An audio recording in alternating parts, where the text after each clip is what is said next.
Thank you, Chairman Schmidt, Ranking Member Welch, and members of the subcommittee for the opportunity to testify today. Political speech and violence should never go hand in hand. I'm here today because I've seen this play out firsthand over the last several years and certainly during my time in government service. Let me be clear, I support those who lawfully exercise their constitutional rights, but when speech turns to violence, we must hold those committing violence accountable. The increase in politically motivated violence over the last several years has been driven largely by radical left-wing extremist groups and individuals that believe violence is a legitimate means to achieve political goals.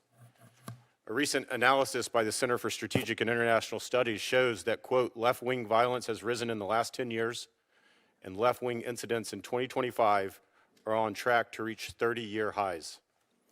A recent Rutgers University poll found that 55%, over half of the respondents of left of center said it would be somewhat justified to murder President Trump, and 48% said the same about Elon Musk. According to another recent poll, 1 in 4 people on the far left believe that violence can be justified. That is 1 in 4. The data paints a disturbing picture that some on the left, especially younger adults, are increasingly supportive of violence as a form of protest. In 2020, as Acting Secretary of Homeland Security, I witnessed 100 consecutive nights of violence in Portland, Oregon. Every night, hundreds of violent anarchists surrounded the Hatfield Federal Courthouse. They hurled commercial-grade fireworks, sledgehammers, concretes, and even IEDs at our federal officers. They set fire, they vandalized property, and assaulted law enforcement. Their goal was not peaceful protest. It was destruction, coercion, and intimidation. At the time, I pleaded with local officials, including the governor and the mayor there in Portland, to help protect our officers, and time again, they refused to act. They chose politics over public safety. The result was more than 280 injuries to law enforcement officers and millions of dollars of damage to federal property and to local businesses. Back then, we saw public figures attacking federal law enforcement officers, calling them stormtroopers, Gestapo, and thugs. Comparing American law enforcement to Nazi Germany was irresponsible, reckless, and dangerous then, as it remains so today. Unfortunately, this disgusting rhetoric and behavior has only intensified. Once again, we're seeing violent attacks against law enforcement officers, and again, public figures are describing them as Nazis. The difference between 2020 and now, however, is that the Trump administration knows what to expect and is fighting aggressively to hold these violent offenders accountable. The administration has rightfully designated Antifa as domestic terrorists, has begun a whole-of-government investigation into the financing and resourcing of this group, and has charged Antifa members with providing material support for terrorism. And despite what the mainstream media insists, groups like Antifa are not disorganized. They are increasingly organized, funded, and networked. They plan online, they operate anonymously, and execute in ways that make detection difficult. Make no mistake, their lack of structure is not a feature. It is a feature, not a bug. And it is designed to evade accountability and prosecution. Critics argue because they have no formal leadership, they shouldn't be treated as domestic terrorists. I believe this completely misses the point. This decentralized model mirrors what we have seen from jihadist networks, cyber criminals, and other criminal groups. Their lack of a hierarchy makes them more dangerous.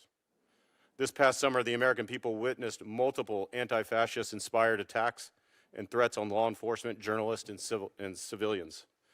This includes threats against ICE officers, other government officials, and even Attorney General Bondi just yesterday.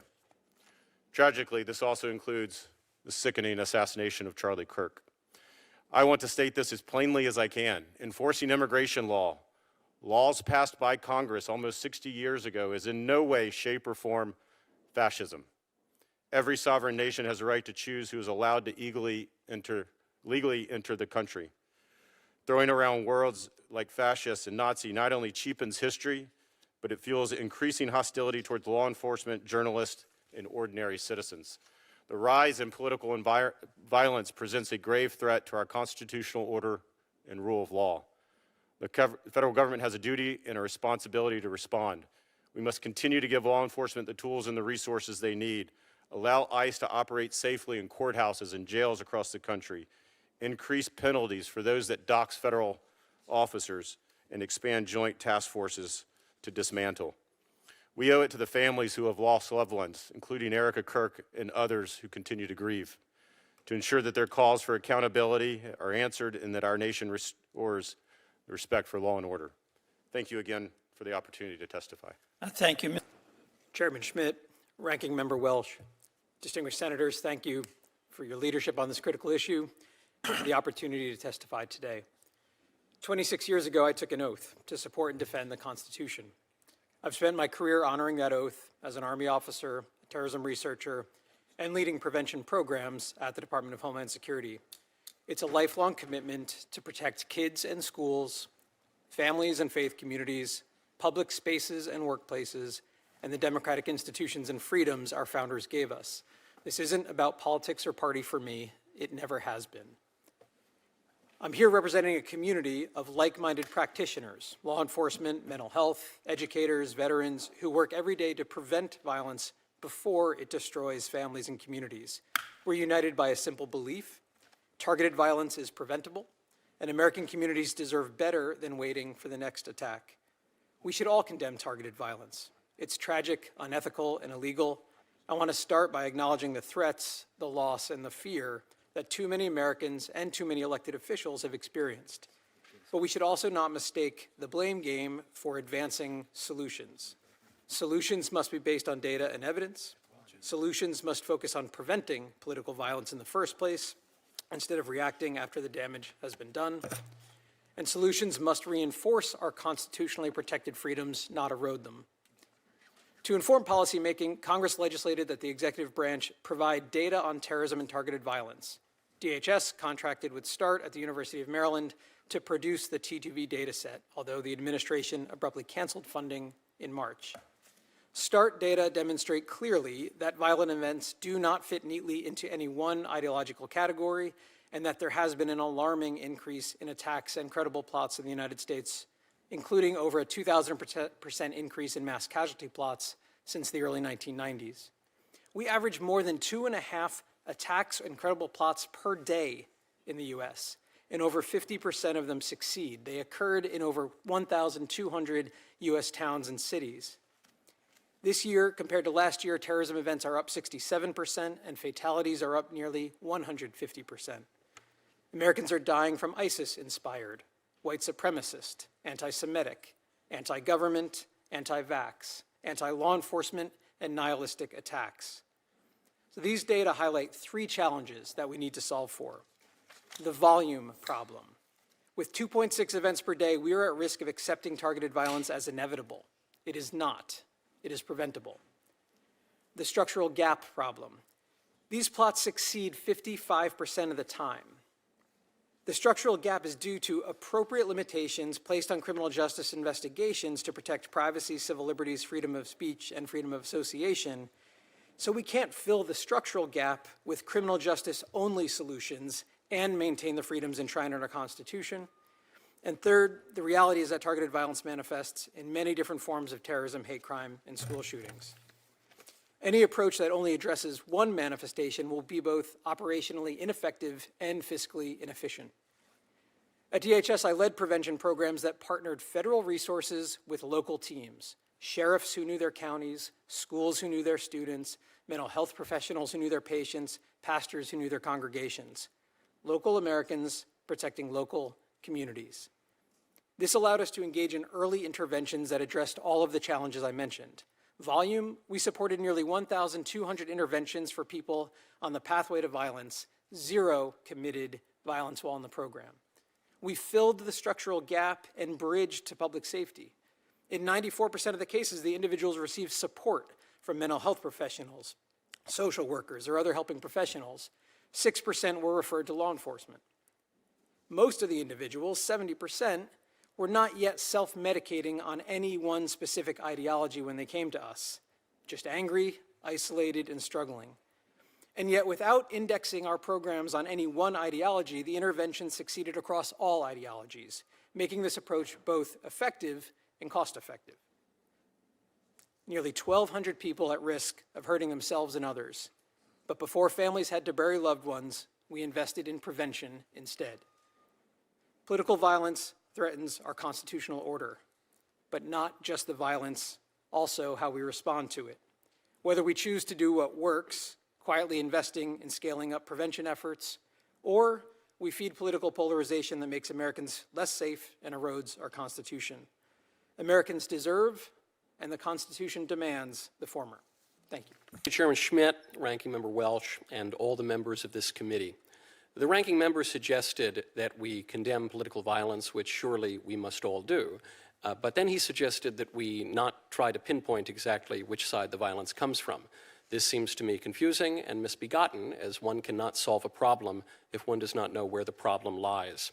In light of the murder of my friend Charlie Kirk by a leftist assassin, I am gratified to see that at least some members of our federal legislature are now confronting the consistent and escalating pattern of left-wing terrorism in the country.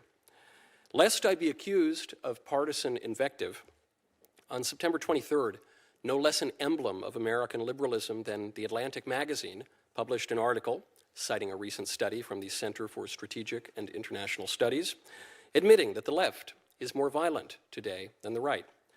Less honest liberals, including members of Congress, continue to deny this fact. Democrat Congressman Seth Moulton, for example, reacted to Charlie's assassination by blaming the right. Congressman Moulton claimed that 3/4 of political violence in the United States comes from the right, while only 4% comes from the left. That claim struck me, as it probably does many of you, as suspect. So I looked into just a few recent examples that came to mind of prominent left-on-right violence. The Covenant School Massacre in Nashville, in which a trans-identifying shooter murdered Christian school children after outlining her ideological motivations. According to authorities, there was no ideological motive there. Go figure. The Black Lives Matter riots, overtly leftist demonstrations that left dozens of people dead and over $1 billion worth of property damage. Likewise, those fail to show up on registers of left-wing political violence. Even an attack by Antifa that targeted me personally, as well as conservative college students for our political views, appeared in official records and data sets as nothing more than obstructing law enforcement. It turns out the left commits relatively little political violence when you don't count the political violence that the left commits. I am here today to speak about that single illustrative incident. On April 18th, 2023, I was invited to participate in a debate at the University of Pittsburgh on the topic of transgenderism. Before the debate, several hundred left-wing protesters gathered outside the Student Center, many dressed uniformly in black with face coverings. They lit the street on fire while burning me in effigy with a little Hitler mustache painted on my face. All because I hold the view, as most Americans do, that men cannot become women. Buildings in the area were placed on a soft lockdown. As the Pittsburgh Bureau of Fire put out my burning effigy, an Antifa operative named Brian DePippa, hiding behind his wife, Crystal, rolled 2 smoke bombs under police barricades. Attendees scattered while demonstrators chanted, "Fascists go home." DePippa then threw a lit firework into a group of police officers protecting the building. The explosion injured several officers, including severe and life-altering injuries to a female officer. The debate was forced to end early after campus police determined that the protests outside were becoming even more destructive. The campus issued a safety emergency notification. Despite popular efforts to deny the existence of organized left-wing terrorism, Brian and Crystal DePippa were not merely 2 citizens protesting a speaker with whom they disagreed. Things just got a little out of hand. No.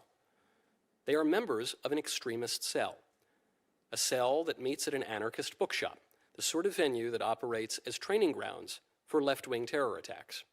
Brian DePippa repeatedly set off TSA screeners for explosive material on his body. The Torch Antifa network has claimed the DePippas as members and raised money for them through a tax-exempt nonprofit organization. Imagine. Thanks to a courageous FBI agent who happened to be on the scene, the Department of Justice was impelled to bring charges. Unfortunately, our justice system gave them only a slap on the wrist. I think we should all be able to agree that throwing an explosive at a group of people is no mere minor indiscretion. That is a very serious crime. That's attempted murder. the kind of crime that merits life in prison. Instead, our justice system sentenced Brian DePippa to minimal jail time for obstructing law enforcement. His wife got off with probation. The federal government must act now to stop the consistent and accelerating trend of leftist terrorism. For a legislator to deny the threat and neglect the remedy might once have been chalked up to ignorance. Today, it is nothing less than complicity. Thank you. Thank you. I'm speaking in my personal capacity. However, I draw upon my experiences as one of the few police officers in this country who has policed both the protests and riots of 2020, as well as the insurrection of January 6, 2021. I am intimately familiar with political violence, as when I fought to defend the United States Capitol and many of your very lives, I was beaten, bloodied, crushed, with my eye gouged, and my skull smashed with my own baton. Political violence is a worthy topic for discussion. However, the press release I saw from the subcommittee chair made it clear that this was not going to be an honest consideration of various causes and effects, but rather a ham-fisted attempt to propagate the unsupported notion that liberal ideology is the greatest origin of modern political violence. This is particularly galling to me, since every single member of the majority on the subcommittee has either contributed to one of the most infamous examples of conservative political violence of our age or the protection of its perpetrators. Every majority member who could do so voted to acquit Donald Trump during a second impeachment, and now we find ourselves in a new horrific age of political violence, one where it is carried out by the state itself. A permanent resident was arrested without a warrant and is being threatened with deportation simply for his politics. A Tennessee man was arrested and is being held on $2 million bail for sharing a Trump meme on social media. Members of Congress have been denied access to ICE facilities despite the law granting them unannounced oversight rights. These detentions and prohibitions are all grounded in the threat of deadly force and violence, are absurd or outright illegal, and politically motivated by right-wing ideology. The fact that these actions are carried out by agents of the state doesn't make them acceptable, it makes them far worse. The current administration is doing whatever it can to downplay the threat that right-wing violence presents to the United States, including literally erasing data. Between September 12th and the 13th of this year, the Department of Justice deleted their own study from their website, which came to the conclusion that right-wing extremism poses a much greater threat than left-wing extremism. I quote now the opening paragraph of this National Institute of Justice report published just last year. Quote, "Militant, nationalistic, white supremacist, violent extremism has increased in the United States. In fact, the number of far-right attacks continues to outpace all other types of terrorism and domestic violence extremism.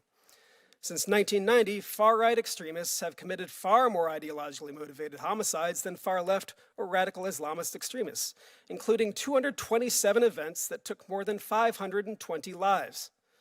In this same period, far-left extremists committed 42 ideologically motivated attacks that took 78 lives.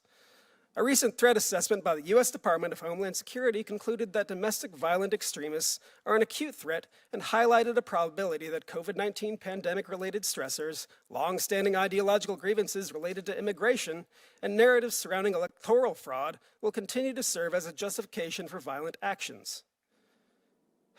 There will always be those who seek to further their own political agenda through extra-legal violence, and that is what law enforcement is for.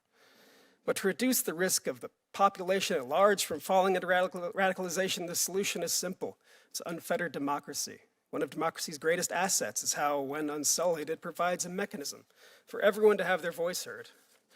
And when people believe their government speaks for them in some manner, then they're less apt to seek violent means to accomplish their political agendas. So make voting easier, not harder. Stop gerrymandering people into oblivion. Stand on the strength of your ideals, not the depth of your donors' pockets. Stop shopping for judges and start seeking ideas that withstand scrutiny from any political ideology. When you tell the people that an election was stolen from them, they will take up arms against their neighbors without a shred of evidence, I know. But if you tell them brilliant political rhetoric is their birthright and civic engagement is their privilege, they'll instead take up the book and the pen, and we'll all be richer for it. And when you, just so you know that this is the helmet that U.S. Capitol Police Officer Brian Sicknick wore on January 6, 2021, and he died the following day. The family member just got back that today. Thank you. Thank you, Mr. Chairman, Ranking Member Welch, distinguished senators. I would like to thank you for the invitation to testify today about the threat our country faces from growing political violence. In my capacity at the Center for Security Policy, one of the things I am most proud of is our program to provide educational briefings to law enforcement officers at the federal, state, and local levels. And for the 5 years of this program's operation, the #1 most requested briefing topic that we have been asked to provide has been on the topic of Antifa and related left-wing extremist groups. The reason it has been the most requested topic is not because, contrary to media reports, Antifa does not exist. America's law enforcement knows it exists because they see the effects every day. The reason it is the most requested topic is because they cannot get accurate and quality information about the threat. Until recently, the federal government has failed to define the extensive nature of this threat and has demonstrated a history of dismissing or reducing charges against left-wing extremists. But despite this failing, we have seen convictions for acts of political violence by Antifa members who were identified as such. In 2021, officers and citizens were injured in a violent, pre-planned riot carried out by Antifa. The San Diego District Attorney successfully secured convictions against 11 Antifa members, including on charges of conspiracy to riot. In 2023, the state of Florida successfully sued Antifa members under the FACE Act, securing civil fines and felony pleas for their attack on pregnancy crisis centers. This is just one case, but in the 5 months after the Dobbs decision was leaked, more than 100 churches, pregnancy resource centers, and pro-life organizations across the country were attacked. Mr. Knowles has already mentioned the case against Brian DePippa and the federal government's guilty plea, but I think it is worth adding that Mr. DePippa was also the web creator for It's Going Down, an Antifa website which has for years published both ideological manifestos and tactical instructions for aspiring Antifa members, including a 2007 Forming an Antifa Group manual, which I first brought to the attention of this committee when I testified before it in August of 2020. But what is Antifa? Well, as a recent Department of Justice indictment accurately describes, quote, Antifa is a militant enterprise made up of networks of individuals and small groups ascribing to a revolutionary anarchist or autonomous Marxist ideology, which explicitly calls for the overthrow of the United States government, law enforcement authorities, and system of law. Antifa adherents have espoused insurrection and advocated violence to affect the policy and conduct of the U.S. government by intimidation and coercion. That's a good working definition, which would bring U.S. law enforcement into line with the definitions which are utilized by other Western governments, which also have an Antifa threat. That would include Germany and Sweden. These networks of small direct action groups are connected through ideologically aligned organizations, online platforms, and support networks, which provide significant amounts of material support. But much of this material support is in the form of services rather than financial transactions. One example, the website Abolition Media posts communiques from the PFLP, the ELN, the PKK, and the MPA, all of them designated communist terror groups. That alone is actionable material support for terrorism. But it also posts claims of responsibility for anarchist arson attacks and propaganda on behalf of Antifa members currently in prison for violent attacks in the United States, Germany, Chile, Greece, and Hungary. The site distributes calls for actions and organizes efforts for Antifa groups across international borders, and even posted an anarchist manual discussing the value of, and I quote, complex coordinated terrorist attacks.